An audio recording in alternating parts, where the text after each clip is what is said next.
자, 그럼 오늘 뉴스3 첫 번째 뉴스부터 시작을 해야죠. 역시 코로나 사태를 저희가 얘기하지 않을 수가 없습니다. 우리나라의 입국을 막는 우리나라 사람들이 입국을 막는 나라들이 막 생겨나고 있다고요. 어제 이렇게 돌아다니다가 이렇게 휴대폰을 보니까 이렇게 뜬 거예요. 이스라엘 정부가 한국인 입국 제한을 하는데 한국 국적기 코리안 그러니까 대한항공을 타고 갔는데 내려서 그러니까 미리 얘기를 했으면 안 갔을 텐데 이미 가 있는 사람들을 이제 공항에서 한 2시간 있다가 되돌려 보내는 거죠. 야, 그래 심각하구나. 그리고 오늘 아침에 패친 중에 한 분 이제 부부가 이제 전 세계 여행을 하는 젊은 부부가 있는데 이렇게 이제 바레인을 경유해서 어디로 가기로 돼 있었나 봐요. 이렇게 짐을 이렇게 배낭을 두 부부가 지고 했는데 바레인에서 결국 2시간 실랭이 끝에 니네 나라로 돌아가라. 이런. 그래서 현재 보니까 이 이스라엘을 비롯해서 한국 사람에 대해서 입국 금지, 비자 발급 중단, 여행 자제 권고 이런 나라들이 이제 많이 는다는 거예요. 그래서 지금까지 지난 주말까지 기준으로 14개 나라가 한국인에 대한 이동 제한 조치를 취했다 이런 거죠. 근데 이제 이동 제한 조치라는 게 관광이라든지 여행이라든지 이런 거라면 사실 그런데 필수적으로 가야 될 사람들이 있단 말이에요. 유학이라든지 또 출장이라든지 해외 근무라든지 파견이라든지. 근데 이런 것들이 이제 경제에 영향을 굉장히 많이 주잖아요. 그리고 실제로 저희도 이제 가족 중에 해외에 있는 분들이 있는데 한국에 들어올 일이 있으면 이제 안 들어온다는 거예요. 왜? 들어왔다가 이제 못 돌아갈 때 이동 제한 조치에 걸리면 생업에 문제가 생기니까 이제 그런 이제 일들이 많은데 어쨌든 우리 내부적으로도 근데 이제 분명히 고려하셔야 될 게 뭐냐면 이스라엘 같은 경우도 그러면 한국만 콕 집어서 그런 거냐 이미 이스라엘은 중국, 홍콩, 마카오, 일본 등에도 동일한 조치를 하고 있다가 한국 사람 중에 이제 이스라엘 성지순례 갔다 온 사람 중에 이 신종 코로나 바이러스에 걸린 사람이 있다는 보도가 나오자 즉각적인 조치를 한 거다. 그러니까 한국 사람에 대해서만 그렇게 한 거 아니다. 그런 것들을 좀 염두에 두고 보셔야 되고 기타 14개 나라들도 마찬가지입니다. 한국에 대해서만 딱 그렇게 하는 건 아니다라는 걸 알고 계셨으면 좋겠고요. 그리고 이제 전 세계적으로 주말에 대한민국에 이제 가장 심각한 문제들이 벌어지고 있어서 우리가 이제 대구라든지 이런 쪽에만 이제 관심을 두고 있습니다만은 사망자 기준으로 보면 이란이 8명이 이제 발생을 했고요. 이탈리아 주로 이제 북부 롬바르디아 주에 이제 집중이 됐습니다만은 확진자가 132명. 그러니까 유럽에서도 굉장히 많이 이제 나타나 있는 거죠. 그런데 유럽이 아시는 것처럼 이동 간 제한이 없잖아요. 국경이 없단 말이에요. 그래서 제가 볼 때는 오히려 지금 유럽 쪽이 걱정이에요. 왜냐하면 이탈리아 사람들 바로 인접 국가인 프랑스, 스위스, 독일 이런 데 자유롭게 왕래할 수 있단 말이에요. 그리고 지금 롬바르디아도 이탈리아 북부란 말이죠. 그래서 이렇게 하다 보니까 공업 지역이죠. 밀라노 같은 데들도 이제 관광소 최대 도시인데 관공서가 다 문을 닫았고 우리가 축제 중에 가면 축제로 알려져 있는 베네치아 카니발도 일정을 앞당겨서 종료가 됐고 이렇게 되면서 이제 이게 꼭 우한, 중국 혹은 동북아시아 한국과 중국과 일본의 문제가 아니라 유럽 전역으로 이제 퍼지고 유럽 사람들하고 가장 트래픽이 많은 나라가 또 미국이란 말이에요. 그래서 지금까지 미국은 어떻게 보면 워낙에 이제 땅덩이 넓고 인구 밀도 집적도라든지 이런 것들을 감안해서 나라의 규모나 인구의 수에 비해서는 이 확진자가 사실 미미한 수준인데 제가 걱정하는 거는 유럽입니다.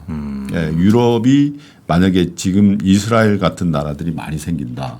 이렇게 되면 경제적으로 굉장히 큰 타격이 올 수 있다는 거죠. 왜?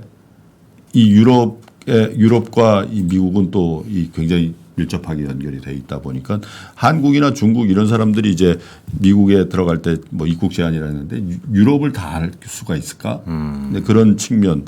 그래서 전반적으로 저는 이 우리나라의 문제도 문제입니다만은 이 전 세계적으로 이게 주요국들에 확산되는 것들이 아마 이번 주가 이제 고비가 되지 않을까 이렇게 생각이 드는데 이래서 더 걱정스럽게 이제 지켜봐야 될 것 같고 이란 같은 경우도 총 사망자가 여기는 집중적으로 이제 사실 확진자 수에 비하면 사망자 수가 급격히 늘었잖아요. 네. 이런 것들도 어떻게 보면 의료 시스템의 어떤 차별적인 거 아닌가. 왜냐하면 이탈리아 같은 데는 130몇 명인데 사망자 수에 대해서는 이란하고 훨씬 더 차별화가 돼 있으니까 그런 면에서 좀 주목해야 될 일들이 전 세계 각지에서 좀 벌어지고 있다.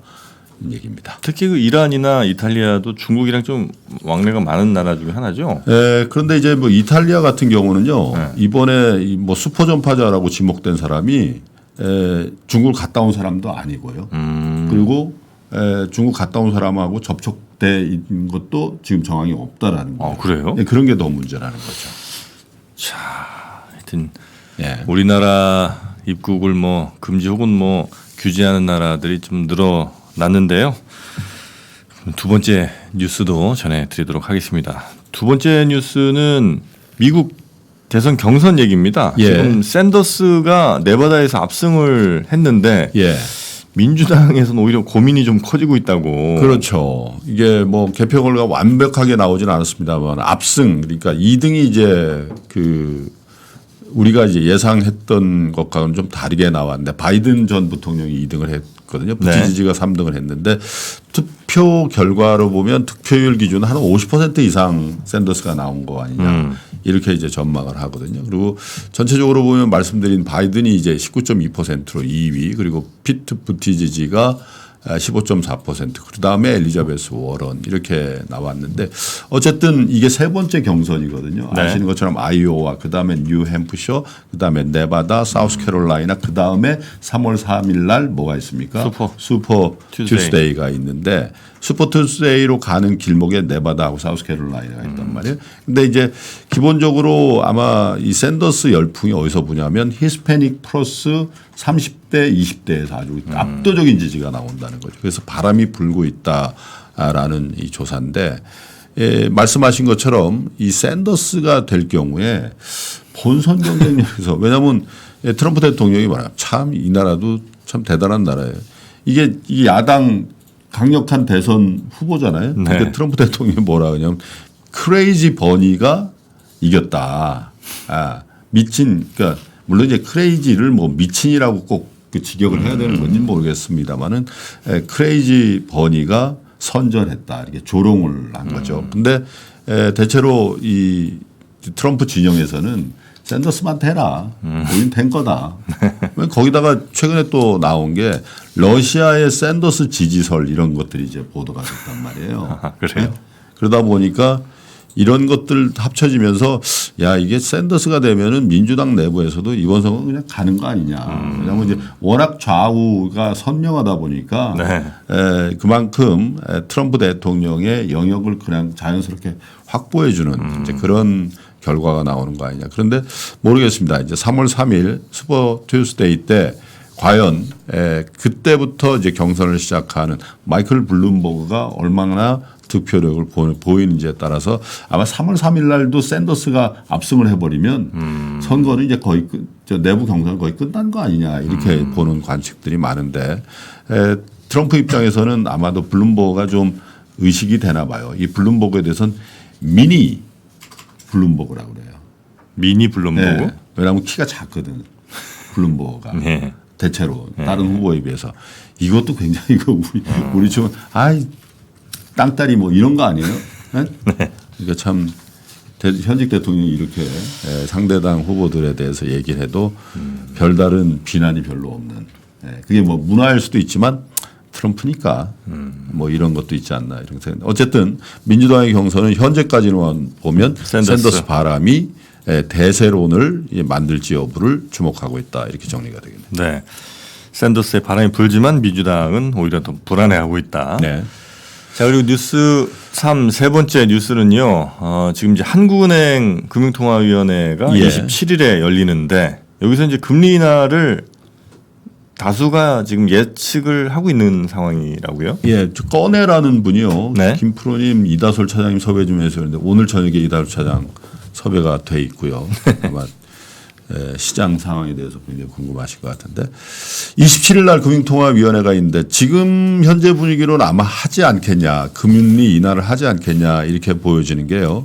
21일 날 그러니까 금요일 날 마감된 우리나라 3년물 국채금리가 1.18입니다. 1.182. 예. 그러니까 기준금리가 1.25 아니에요. 이거보다도 훨씬 낮기 때문에 네. 시장은 이미 0.25%포인트 금리 인하에 대해서 베팅을 하고 있는 그런 상황인데 1.00으로 그렇죠. 0.25 낮추면 네. 1%가 되는 거죠. 1%로. 뭐 사상 최저 기준금리가 되는 겁니다만은 어쨌든 근데 이제 이번 달 초까지만 하더라도 이주열 하는 총재가 뭐라 하냐면 국내 경제에 영향을 예단하기가 이 신종 코로나 바이러스가 예단하기 좀 이르고 지표를 확인할 필요가 있다 그래서 금리 인하에 대한 스탠스에서 조금 벗어나 있다라는 얘기를 했습니다만은 그 이후에 대구 경북 지방에 확진자가 폭증을 하고 이렇다 보니까 아마도 정부의 어떤 이 신종 코로나 바이러스에 대한 굉장한 적극적인 경기 부양의 어떤 기조가 나오면서